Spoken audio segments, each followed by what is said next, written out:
अनुराधा भार्गव जी आई हैं, उनका भी स्वागत है, अभिनंदन है। डॉक्टर फूल कुमार पवार जी, राष्ट्रीय संगठन मंत्री, राष्ट्रीय खटिक महासभा, उनका भी स्वागत है, अभिनंदन है। तो धीरे धीरे ताकि कार्यक्रम को हम सुचारू रूप से चला सकें, ये आपका उत्साह है कि हमारे बीच में जो हमारी मातृशक्ति है वो पहुंच रही है। और मैं देख रहा हूं कि जो वृद्ध मातृशक्ति है वो भी आ रही है। नरेंद्र चौधरी जी वो आ चुके हैं, अनुराधा भार्गव जी, उनका भी स्वागत, अभिनंदन। 2 मिनट के लिए हमारे बीच में रामचंद्र बड़गुजर जी, रामकिशन बड़गुजर। जरूरी नहीं है कि समाज में परिवर्तन शिक्षित लोग ही लेके आए। कोई भी व्यक्ति जिसके पास एक अच्छी सोच है, जो काम करना चाहता है, वो बड़ा काम कर सकता है। हमारे बीच में को भी लेके वो बड़े जागरूक थे। जो धीरे धीरे कार्यक्रम अपने स्वरूप में आता हुआ, पंडाल लगभग भर चुका है। जो पीछे खड़े हैं, मेरा निवेदन कि आप बैठ जाइए, कुछ देर में कुर्सियां आपको नहीं मिलेंगी। पूरे देश में लोग उनको मानते हैं, दूसरे देशों में भी, यूरोपियन कंट्री में, अमेरिकन कंट्री में भी उनके विचारों को माना जाता है। तो ये इस बात का प्रतीक है। भाईचारे को बढ़ाने वाले थे, समता मूलक समाज का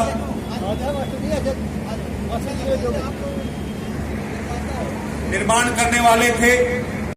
बहुत ही बड़ी शोभा यात्रा निकाली जा रही है राजस्थान के अंदर भी, जहां पे उनके जो अनुयायी हैं वो करोड़ों की संख्या में है। गुरुओं के विचारों की जो शिक्षा है वो दी गई है। अतिथियों का पटका पहना के स्वागत हो रहा है। आप सभी का स्वागत है, अभिनंदन है।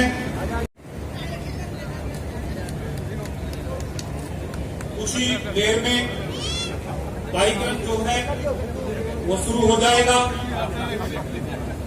हमारे बीच में आज के और मैं ये चाहती हूँ कि समाज में रहते हुए समाज की सेवा जरूर करो, समाज के प्रति समर्पित रहो। और अगर कोई गरीब है, कोई दिक्कत है, उसको कोई बच्चे की फीस नहीं भर सकता, तो ऐसी जो है सहायता हमें करनी चाहिए।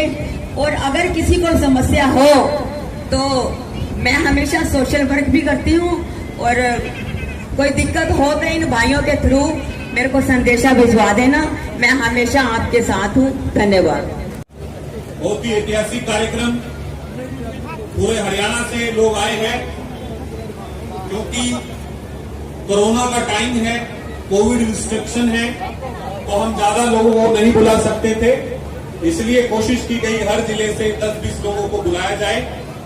तो फिर भी एक बहुत अच्छी, राहुल गांधी जी को भी आज इस मंच से बधाई देता हूं कि पिछड़ी बस्ती को जो पद कोठे में जाता था, आज वो झुग्गी और झोपड़ी में इनको तिलक राज रिजोरों को देकर हमारा मान सम्मान बढ़ाया है।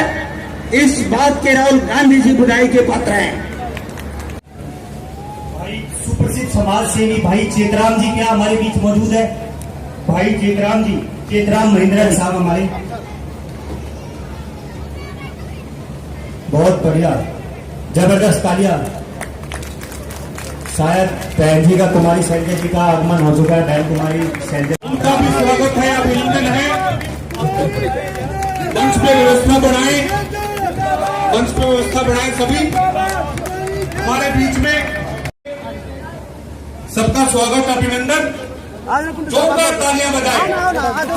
संत के चरणों शरीफ में से सारे एक दूसरे से वाकिफ हैं और सबको पता है कि बहन जी देखती हैं सारे चेहरों पे कि कौन कौन साथी आया हुआ है, तो इसमें कोई शंका नहीं है।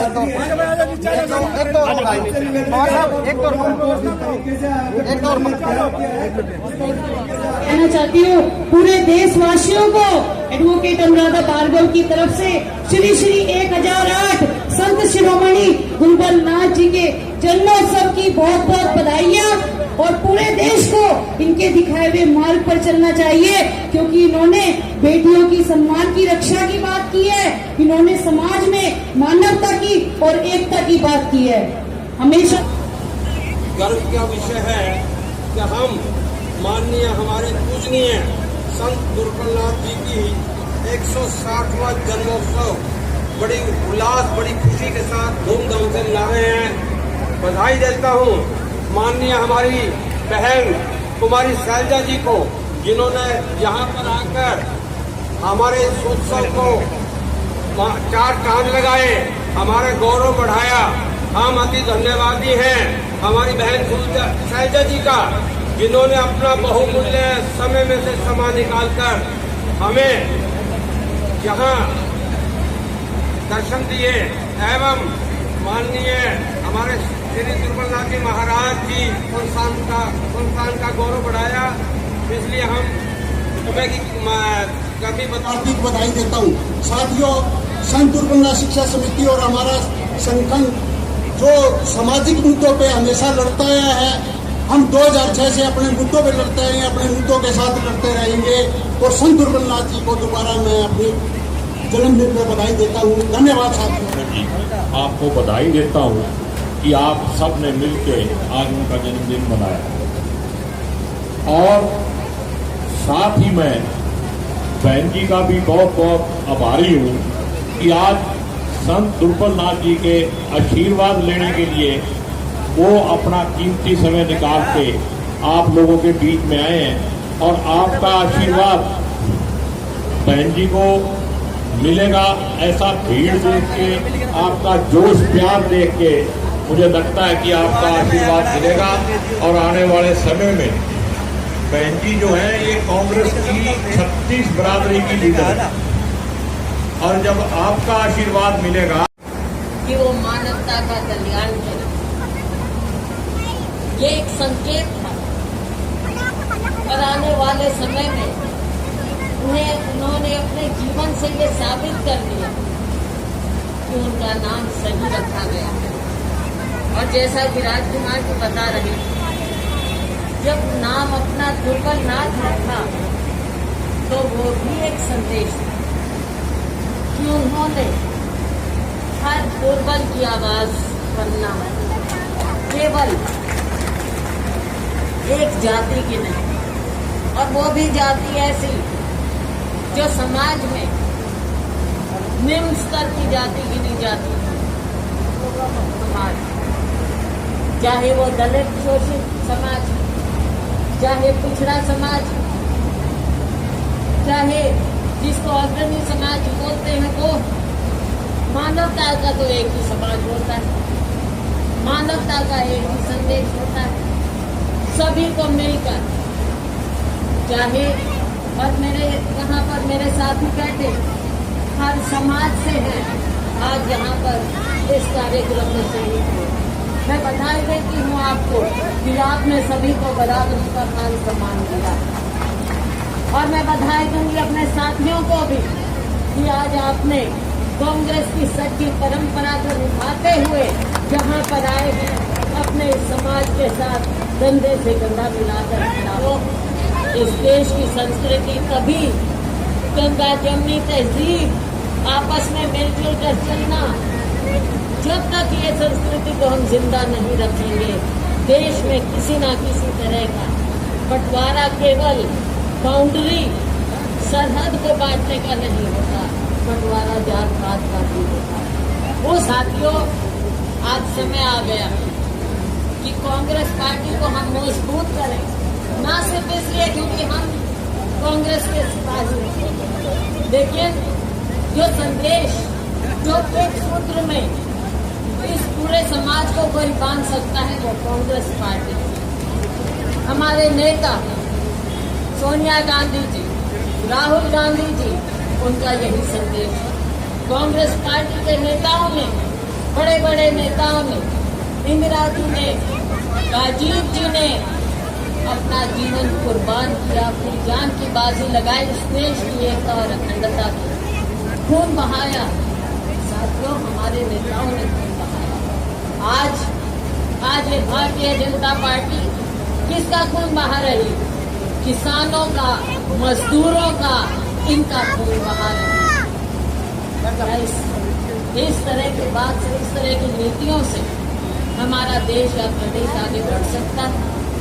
आज मेरी बहनें इस राज्य में, साथियों, ऐसी सरकार, ये भारतीय जनता पार्टी भाजपा सरकार ऐसी आपके इतिहास में नहीं देखी। क्या ऐसा वक्त कभी देखा था कि जनप्रतिनिधि अपने घरों से ना निकल सके, लोगों के बीच में ना जा सके?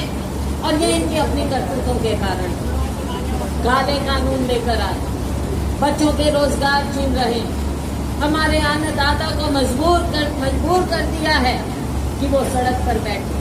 गरीब आदमी, मजदूर की मजदूरी छीनी जा रही है, लेकिन ये सरकार ना सुन रही है, ना देख रही। आज चारों ओर आप देखते हैं फसलें नष्ट हो रही, प्राकृतिक आपदा आ रही है, और एक आपदा ये 3 काले कानूनों की, हर तरफ से आपदा ही आपदा। ऐसे में हमारे लोगों को, गरीब को, किसान को, मजदूर को, युवा को राहत चाहिए, भाषण नहीं चाहिए, एक आदमी के दिल की बात नहीं चाहिए, करोड़ों करोड़ों लोगों के दिल की आवाज उठनी चाहिए। साथियों, समय आ गया है हम सबको इकट्ठा होकर, मिलजुल कर, सभी समुदायों की, गरीब की, दलित की, शोषित वर्ग की, महिलाओं की, युवाओं की, किसान मजदूर की, छोटे उद्योगपति की, दुकानदार की, कर्मचारियों की, सबकी लड़ाई लड़ने, संघर्ष करना है। लगे अभी 3 साल है चुनाव, हम हर तरह से संघर्ष करेंगे, जमीन पर संघर्ष करेंगे, सड़क पर आएंगे, गर्मी हो, सर्दी हो, कुछ भी हो, हमें संघर्ष करना है अपने हक के लिए, लोगों के लिए। इसलिए हमने आज प्रण भी लेना चाहिए कि हम सब एकजुट होकर ये लड़ाई लड़ेंगे।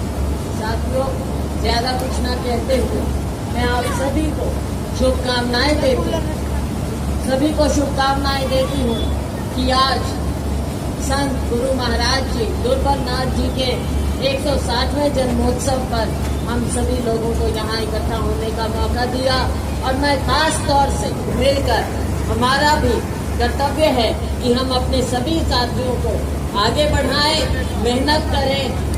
आगे की जो नई पीढ़ी है उसमें हम इन जैसे साथियों को आगे लेकर आए, ताकि भविष्य इनके हाथ में सुरक्षित हो, समुदाय का भी और पूरे समाज का भी। एक बार फिर मैं आपका और खास तौर से तिलक जी का धन्यवाद करती हूँ, जिनकी मेहनत से आज ये इतना शानदार कार्यक्रम हुआ, और मेरे सभी साथियों की ओर से मैं आपका धन्यवाद करती हूँ कि सबको आपने यहाँ पर आने का मौका दिया और सबका मान सम्मान किया। बहुत बहुत धन्यवाद। जय हिंद। दिल से धन्यवाद करता हूँ कि आप आज इन कॉलोनियों में आए, जिन कॉलोनियों में बड़े बड़े नेता कभी नहीं आते। ये वो कॉलोनियां हैं बहन जी जो यहाँ से एमएलए पैदा करती है। यहाँ की 5 कॉलोनियां दलित कॉलोनियां हैं, और जब भी किसी के पक्ष में या विपक्ष में वोट करते हैं, सभी साथी